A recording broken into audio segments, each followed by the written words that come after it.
Hi hello welcome to my channel. ഇന്ന് നമ്മൾ super delicious ആയിട്ടുള്ള ചിക്കൻ സ്റ്റ്യൂ ആണ് ഉണ്ടാക്കാൻ പോകുന്നത്. അപ്പോൾ അതിന് വേണ്ടിയിട്ട് ഗ്രീൻ പീസ് വേണം, തലേ ദിവസമായി വെള്ളത്തിലിട്ട് കുതിർത്ത ഗ്രീൻ പീസ് വേണം. പിന്നെ 2 പൊട്ടറ്റോയാണ് ഇവിടെ ഞാൻ എടുത്തിരിക്കുന്നത്. 2 പൊട്ടറ്റോ. ഈ ഗ്രീൻ പീസും പൊട്ടറ്റോയും പ്രഷർ കുക്കറിൽ ഇട്ടിട്ട് ഒന്ന് വേവിച്ചെടുക്കണം.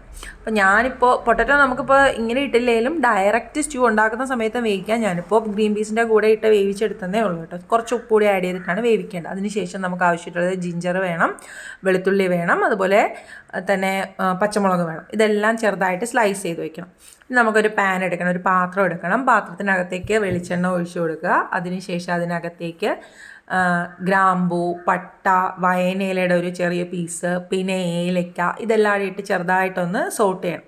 സോട്ട് ചെയ്ത് ചെറുതായിട്ട് പൊട്ടി വരുന്ന സമയത്ത് നമുക്ക് നേരത്തെ മുറിച്ച് വെച്ചിരിക്കുന്ന ഇഞ്ചിയും വെളുത്തുള്ളിയും പച്ചമുളകും അതിനകത്തേക്ക് ആഡ് ചെയ്ത് കൊടുക്കാം. അതൊന്ന് സോട്ട് ചെയ്ത് വരുമ്പോഴത്തേക്ക് നന്നായിട്ടൊന്ന് സോട്ട് ചെയ്തതിന് ശേഷം നമ്മൾ അതിലേക്ക് സവാള ആഡ് ചെയ്ത് കൊടുക്കണം. സവാള നന്നായിട്ടൊന്ന് വഴറ്റി നല്ല ഒന്ന് വഴറ്റിയെടുക്കണം. അതിനുശേഷം അതിനകത്തേക്ക് ചിക്കൻ ആഡ് ചെയ്ത് കൊടുക്കണം. ചിക്കൻ ആഡ് ചെയ്ത് കൊടുക്കുന്നത് എന്നിട്ട് നന്നായിട്ടൊന്ന് എന്ത് ചെയ്യണം, മിക്സ് ചെയ്യണം. ഈ ചിക്കൻ എടുക്കുമ്പോൾ കുറച്ച് എല്ലുള്ള പീസ് എടുക്കണം. അപ്പോൾ ആ എല്ലിനകത്തു നിന്നൊക്കെ ജ്യൂസൊക്കെ ഇറങ്ങുമ്പോൾ കറി കുറച്ചുകൂടി ടേസ്റ്റി ആവും. അപ്പോൾ എല്ലുള്ള ചിക്കൻ പീസാണ് ആഡ് ചെയ്യേണ്ടത്.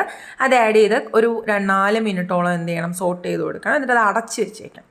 അടച്ച് വെച്ചതിന് ശേഷം കുറച്ച് കഴിയുമ്പോൾ നമ്മൾ തുറന്ന് നോക്കുമ്പോൾ അതിനകത്ത് കുറച്ച് വെള്ളമൊക്കെ വന്നിട്ടുണ്ടാവും. അതിനുശേഷം അതിനകത്തേക്ക് ഞാനിപ്പോൾ ക്യാരറ്റ് ആഡ് ചെയ്തു.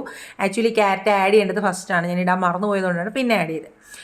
എന്നിട്ട് ഇതിനകത്തേക്ക് തേങ്ങാപ്പാലിൻ്റെ 2ാം പാൽ ആഡ് ചെയ്ത് കൊടുക്കണം. അപ്പോൾ 2ാം പാൽ ആഡ് ചെയ്തിട്ട് ആണിത് ഫുള്ളായിട്ട് വേവിക്കുന്നത്. എന്നിട്ട് ഇത് അടച്ച് വെച്ചിട്ട് ചെറുതീയിലിട്ട് നന്നായിട്ട് വേവിക്കണം.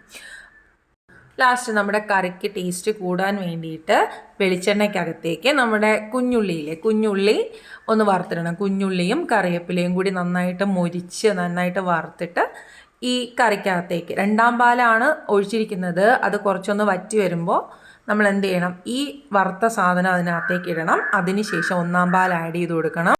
1ാം പാൽ ആഡ് ചെയ്ത് നന്നായിട്ട് മിക്സ് ചെയ്തെടുക്കണം. ഞാൻ ഇതിനകത്ത് ഒരു കാര്യം പറയാൻ വിട്ടുപോയി. ഇതിനകത്ത് നമ്മൾ ചിക്കൻ വേവിക്കുന്നല്ലോ 2ാം പാൽ ഒഴിച്ചിട്ട്, ആ സമയത്ത് തന്നെ നമ്മുടെ ഗ്രീൻ പീസും പൊട്ടറ്റോയും പുഴുങ്ങിയതും കൂടി അതിനകത്തേക്ക് ഇട്ട് കൊടുക്കണം. അപ്പോൾ ഇത് നന്നായിട്ട് മിക്സ് ചെയ്തെടുക്കുമ്പോൾ നമ്മുടെ സൂപ്പർ ഡെലീഷ്യസ് ആയിട്ടുള്ള ചിക്കൻ സ്റ്റ്യൂ തയ്യാറായിട്ടുണ്ട്.